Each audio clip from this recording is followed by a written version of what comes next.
აპირეთერში და ამ წუთებში საპროტესტო მსვლელობას მართავენ გივი ზალდასტანიშვილის სახელობის ამერიკული აკადემიის კურსდამთავრებულები, ახალგაზრდები ვაკის პარკთან შეიკრიბნენ და ახლა თამარ მეფის მიმართულებით მიდიან, სადაც უკვე ერთობის ჯაჭვში ჩაებმებიან.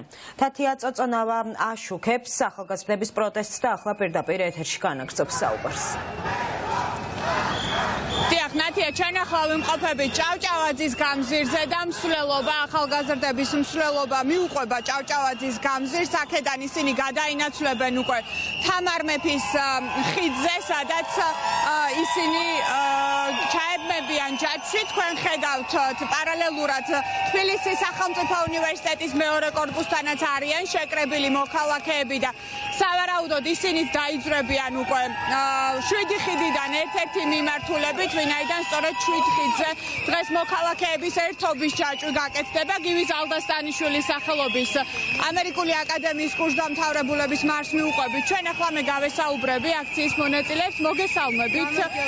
პროტესტის უწყოთი პროტესტის ერთი თვეა. დღეს ზუსტად ერთი თვის წინ 28 ნოემბერს ირაკლი კობახიძემ თქვა ის, რაც თქვა და შემდგომ უკვე არის უწყოთი პროტესტი თბილისის ქუჩებში. დღეს რა გაქვთ სათქმელი ქართული ოცნებისთვის? გივი ზალდასტანიშვილის სახელობის აკადემია არის და იქნება ყოველთვის ისტორიის სწორ მხარეს. ჩვენ გვინდა ნორმალურ ქვეყანაში ცხოვრება და ეს ქვეყანა არ უნდა იყოს მხოლოდ ერთი ადამიანის და მით უმეტეს რუსეთის. ბატონო, მადლობა დიდი. ეს ქვეყანა არ უნდა იყოს ერთი ადამიანის. მოგესალმებით, თქვენს გაგესაუბრებით. იშება პირდაპირ ეთერში ვართ. ორი სიტყვით რო გითხრათ, რა არის თქვენი მთავარი მოთხოვნა? ჩვენ ნახეთ თავისუფლება რეჟიმის ტყვეებს. ახალი არჩევნებიც არის ამ საპროტესტო მსვლელობების ახალი მოთხოვნა. თქვენ რა გაქვთ სათქმელი მოკლედ? არ მოგწონს რუსული რეჟიმი, არ მოგწონს დღეს რაც ხდება სახელმწიფოში და გვინდა რომ მომავალი იყოს ჩვენი ევროპაში, არა რუსეთში. მადლობა დიდი, მადლობა თქვენ უსმენთ აქციის კიდევ ერთ მონაწილეს. ბევრი ახალგაზრდები არიან დღეს შეკრებილი, მათაც გავესაუბრები. მოგესალმებით. ორი სიტყვით თუ შეგიძლიათ რომ გითხრათ, რა მთავარი სათქმელი ხართ დღეს გამოსული ქუჩაში? ერთი თვეა უკვე ეს პროტესტი უწყოტად გრძელდება. დიახ, ჩვენ ვართ ამერიკული აკადემიის კურსდამთავრებულები და დავგეგმეთ ეს მარში, რომ შევუერთდეთ დღეს ცოცხალ ჯაჭვს, რომელიც ხდება.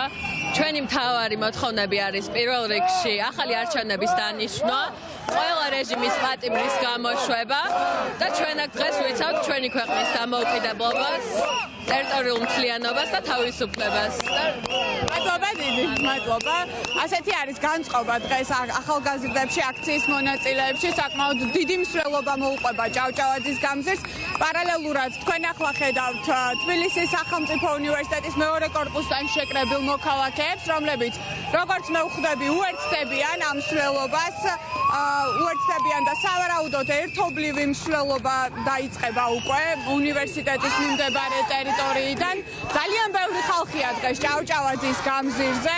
მოძრაობა ფაქტობრივად არის სრულად გადაკეტილი, ერთადერთი ახლა ამ ავტობუსმა გაიარა, თუმცა იმდენად ბევრი ადამიანია დღეს, რომ ჭავჭავაძის გამზირი მართლაც არის მთლიანად გადაკეტილი. მე კიდევ გავესაუბრები აქციის მონაწილეებს. მოგესალმებით. ორი სიტყვით თუ შეგიძლიათ რომ გითხრათ, დღეს რას ეტყოდით თქვენ ქართულ ოცნებას, რომელიც ჯერჯერობით უკან არის? წადით! მადლობა. მოკლედ და კონკრეტულად ასეთი ლაკონური იყო მოქალაქე, რომელმაც თავისი სათქმელი უთხრა ქართულ ოცნებას. მე შევეცდები რომ განახოთ აქ მიმდებარე ტერიტორია, თბილისის სახელმწიფო უნივერსიტეტთან შეკრებილი მოქალაქეებიც უკვე ინაცვლებენ ჭავჭავაძის გამზირზე და ისინიც უკვე უერთდებიან ამ მსვლელობას. ძალიან ბევრი ადამიანი არის დღეს ჭავჭავაძის გამზირზე და ეს მსვლელობა სხვადასხვა ხიდებთან გადანაწილდება. სავარაუდოდ მე კიდევ ვეცდები რომ გავესაუბრო მოქალაქეებს. გამარჯობა. პირდაპირ ეთერში ვართ. ორი სიტყვით რომ გითხრათ, მოკლედ ბევრს არ სურს საუბარი. შეიძლება? დიახ. თქვენი სათქმელი რა არის დღეს ქართული ოცნების? ჩემი სათქმელი არის, რომ მოკლედ მოვითხოვთ რეჟიმის პატიმრების განთავისუფლებას და აუცილებლად ხელახალი არჩევნების ჩანიშვნას და ამავე დროს მოუწოდებ დე-ფაქტო ხელისუფლების წარმომადგენლებს, რომ პატივის საკუთარ მოსახლეობას და ნუ გამოდიან, ანუ ცინიკურად გველაპარაკებიან. ჩვენ აუცილებლად გავიმარჯვებთ. იმდენად ჭკვიანი და განათლებული ახალგაზრდობა ყავს, რომ აუცილებლად გავიმარჯვებთ. ჯერჯერობით რეჟიმი უკან არ იხევს. როგორ ფიქრობთ, ეს პროტესტი მინელდება? აუცილებლად დაიხევს უკან, იმიტომ რომ არ დავიღლებით, ჩვენ არ გვძინავს. აი თუნდაც ახლა სახალხო დღესასწაულები, საშობაო დღესასწაულები მოდის და არანაირი განწყობა არ გვაქვს მაგის. იმიტომ რომ ჩვენ კარგავთ ქვეყანას და ბოლომდე ვიდგებით, ბოლომდე დავიცავთ ჩვენ ქვეყანას. არავის არ დაუთმობთ. არ კონდეს არავის ამის ილუზია, რომ ჩვენ რამეზე ჩვენ ქვეყანას დავთმობდეთ. მადლობა დიდი, უღმესი მადლობა, უსმენდით აქციის ერთ-ერთ მონაწილეს და ძალიან მკაფიოა ამ ადამიანების სათქმელი, ყველა ითხოვს ერთს, ამ კრიზისიდან გამოსავალი არის ახალი არჩევნები ქვეყანაში და პოლიტიკური ტყვეების, სინდისის პატიმრების გათავისუფლება, ყველა იმ ადამიანის გათავისუფლება, ვინც რეჟიმმა დააკავა ამ აქციების განმავლობაში. მე ახლა ვხედავ ლევან ყამბაშიძეს, მოგესალმებით ბატონ ლევან, პირდაპირ ეთერში ვართ. ძალიან ბევრი ადამიანია ჭავჭავაძის გამზირზე, რამდენიმე მსვლელობა ერთმანეთს შეუერთდა და ბევრად კიდევ უფრო მასშტაბური გახდა ეს მსვლელობა. რას გვეტყვით დღეს, აი 28 ნოემბერს, ერთი თვის წინ ზუსტად ირაკლი კობახიძემ თქვა ის, რაც თქვა, რომ ევროინტეგრაციის პროცესს აჩერებენ. უწყოთ პროტესტს ხედავთ ჩვენ ამ ერთი თვის განმავლობაში. ჯერჯერობით რეჟიმი უკან არ იხევს, თუმცა მიმდინარეობს პროცესები, ძალიან საინტერესო. ბიძინა ივანიშვილი არის დასანქცირებული. როგორ ფიქრობთ, რა დაახევინებს რეჟიმს უკან, ვინაიდან ჯერჯერობით მათ სიჯიუტეს ხედავთ? მე მგონია, რომ რამაც უნდა დაახევინოს არის ადამიანობა. ანუ საბოლოო ჯამში სამწუხაროდ მაგ დონეზე დავედით, რომ ელემენტარული ადამიანობა თუ შერჩა იმ ხალხს, რომელიც დღეს ახლა მუშაობს ივანიშვილის რეჟიმზე და წარმოადგენს ამ რეჟიმს, მათ უნდა შეიგრძნონ, რომ მეორე მხარეს მტრები არ არიან. ანუ რაც არ უნდა სლავური ყოფილიყო პროპაგანდა ბოლო წლების განმავლობაში, აქ რაღაც არაადამიანები და აგენტები არიან, ქვეყანა არ უყვართ. ეხლა ამ პროცესმა ერთმა თქვენ დაგვანახა, რომ საქართველოს თუ რამეს წარმოადგენს, აი სილამაზე და დიდ ზვამაყოფს ზოგადად, იქნება ეს ხელოვნების სფერო თუ მოსწავლეები თუ სხვა და სხვა. ყველაფერი აბსოლუტურად ანუ მთელი საქართველოს არის ეს და არის უკმაყოფილო და ითხოვს ელემენტარულ ან ყველაზე ბაზისურ რაღაცას ვითხოვთ, რაც შეიძლება მოქალაქემ მოითხოვოს გაყალბებული არჩევნების შემდეგ, მაგრამ გაყალბებულს რო თავი დავანებოთ სურო სწორად ჩატარებული იყო იმ ძალადობის შემდეგ, რაც ჩვენ ნახეთ, ეს სისტემა არის გადასატვირთი ყველა შემთხვევაში, ხო? ევროპის ანტიევროპა განცხადების შემდეგ სისტემა არის გადასატვირთი და ანუ გვაქვს 30 მიზეზი, რატომაც უნდა ჩატარდეს ხელახალი არჩევნები, ხო? ამიტომ მე მგონია, რომ ეს ჩვენი მსვლელობები და მანიფესტაცია მაგას ნიშნავს, ჩვენ ვაჩვენებთ ჩვენს უკმაყოფილებას, ვაჩვენებთ ვინ ვართ და რაზე ვართ ამისთვის წარსვლელები, რომ ვაპირებთ ბრძოლას, ხომ, შედობიანი ხერხებით. ერთადერთი ახლა რაც უნდა მოხდეს, მათ უნდა შეგვიგზნონ რაღაცა მიხვდნენ, რომ ვართ ჩვენს მათი თანამოქალაქეები და გააკეთონ ის, რაც გვეკუთვნის. ანუ მაგათ მონეზე უნდა ჩავიდეთ. მე სხვა რეჟიმი ფსონსდებს ამ ადამიანების დაღლაზე და რაღაც გაშავებას. ეგ ადრე დადო, უკაცრავად, ეგ ადრე დადო. ეხლა უკვე ეგ ფსონი კიდე თუ ვინმეს უდევს, უნდა უკან გაიტანოს, იმიტომ რომ რა ეთყობა ხალხს დაღლას.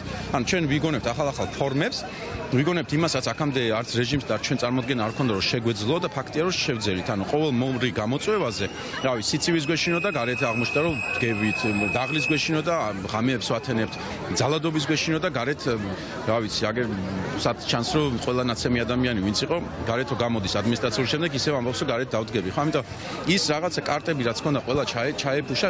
მესმის, რომ კიდე რაღაცები აქვს დარჩენილი და ძალადობის მასშტაბით შეიძლება გაიზარდოს, ამას ვაცნობიერებთ ყველანი, რავი, დაგვიჭერენ კი ბატონო რაღაცა კიდე 50 ადამიანს რაღაცა სისულელების მუხლებით, მაგრამ ეს ხალხი არ არის ლიდერის გამო აქ. რა ეს ხალხი არის ყველა ინდივიდუალურად იმის გამო, რაც მას აწუხებს როგორც მოქალაქეს და ამ მუხტის და ამ ესე ინდივიდუალურ დონეზე მართლა 200,000 კაცის ციხეში ჩასმა, რუსეთს არ უქნია და ვერ უქნია. რუსეთმა რაც გააკეთა, რამდენი ნავალნი დაიჭირა და ფაქტურად პროტესტი მოკლა რა რუსეთში. რა უნდა ისევ განსხვავდება საზოგადოებები, განსხვავდება ესენი ხო პროტესტი.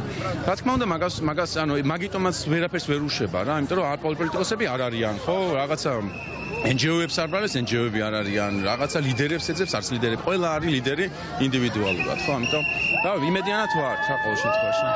მადლობა დიდი ლევან ყამბაშიძეს უსმენდით. აქციის მონაწილეები სკანდირებენ არჩევნები, ეს არის მთავარი მოთხოვნა ამ ადამიანების, ახალგაზრდების, რომლებიც უკვე ერთი თვეა უწყვეტად დგანან ქუჩაში. მე ვეცდები კიდევ ერთხელ გავესაუბრო. მოგესალმებით. საქართველოს არასდროს იქნება რუსეთი. ეს საფრთხე დაინახეთ თქვენ ამ დღეების განმავლობაში. ჩვენ დღეს გამოსულები ვართ ჩვენი სკოლის სახელით, როგორც სკოლის ეხლანდელი ამჟამინდელი მოსწავლეები, ასევე სკოლა დამთავრებულები, უკვე ყველა ერთად გავერთიანდით იმისთვის, რომ დავიცვათ ჩვენი ქვეყნის მომავალი, იმ ქვეყნის, რომელშიც ვცხოვრობთ, დავიბადეთ და გვინდა რომ ვიცხოვროთ მომავალში, არ გვინდა არსაწასვლა და გვინდა რომ ჩვენი ქვეყანა იყოს ევროპის ნაწილი ღირსეული.